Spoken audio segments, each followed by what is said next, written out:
So we're going to get a little explicit here, because if I'm going to be honest, YouTube is going to probably slap me in the face on this video and really not monetize it. So your super chats are greatly appreciated to compensate for the not being able to advertise this video. Just letting you know. We're going to talk about sex. We're going to talk about God's dick. Okay. I'm going to be blunt. We're going to be adults here. This is something that came up and it so blew my mind, because I've read this over and over. I've read the Bible, like fundamentalists, just hardcore into my Bible. And you're taking me into passages where I'm like, what? How did I not even think like this? And there were like statements that you talk about, euphemisms and things that are idioms and euphemisms, things like that, that are really obviously speaking about something further. Let's start outside the Bible for our people who want to go, well, give me evidence of that. I don't buy it. It's not in the Bible.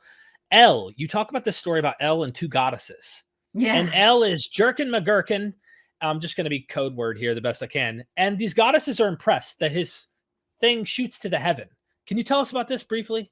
Yeah, I mean, this is like quite a standard motif in a lot of ancient Southwest Asian mythology, in which any kind of high god, a creator god especially, is essentially a fertility god. Fertility was a particularly masculine attribute of both deities and human males in the ancient world. And so any high god, fertility god, creator god worth his salt is equipped with, a sizable penis, and it's a penis that's incredibly potent and fertile. And so we find in a lot of these mythological texts, like so this particular example about Ale is from the city-state of Ugarit, which is on the coast of what's now modern-day Syria, to the Mediterranean coast. So around 14th century to 12th century BCE is when this particular city-state was at its height. And this was a god who kind of, performed a kind of a masturbation sex act to entice these two young goddesses to have sex with him, and they completely buckle. They're incredibly impressed with it, have sex with him, they both get pregnant, and they give birth to these to more deities. And and this is quite normal in the sense that to have deities that there was no kind of embarrassment or hesitation about the idea that your gods could be sexually active. They were sexual beings. They were sexually active. They enjoyed sex. They also used sex violently as well. So they were very human-like in their sexuality, essentially. So that's just bog standard, normal kind of stuff that gods get up to. But then when we read in the Hebrew Bible about the nature of this deity, we find that this too is a deity who is sexualized. This is a very masculine god. This is a god who's, as I've said, very much human-shaped.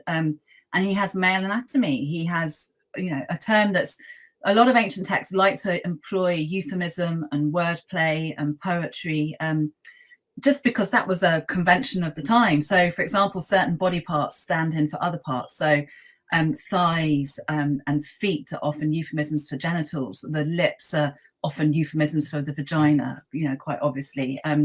Nakedness or flesh is often a euphemism for the genitals as well. So, we read certain texts where we get these clear allusions to Yahweh's genitals. One of them is in Ezekiel chapter 1, where the prophet sees this human-shaped God, his deity Yahweh, sitting on the throne, and the deity's body is covered with fire and lights and all sorts of kind of wondrous cosmic splendors. Top half of his body is covered, the bottom half of his body is covered, but the bit that's revealed are his loins, which is, that's the usual translation, but actually the word means, it's quite straightforward, it's genitals.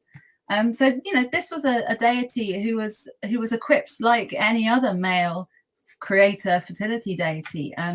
He had a penis and he knew what to do with that. It's so bold.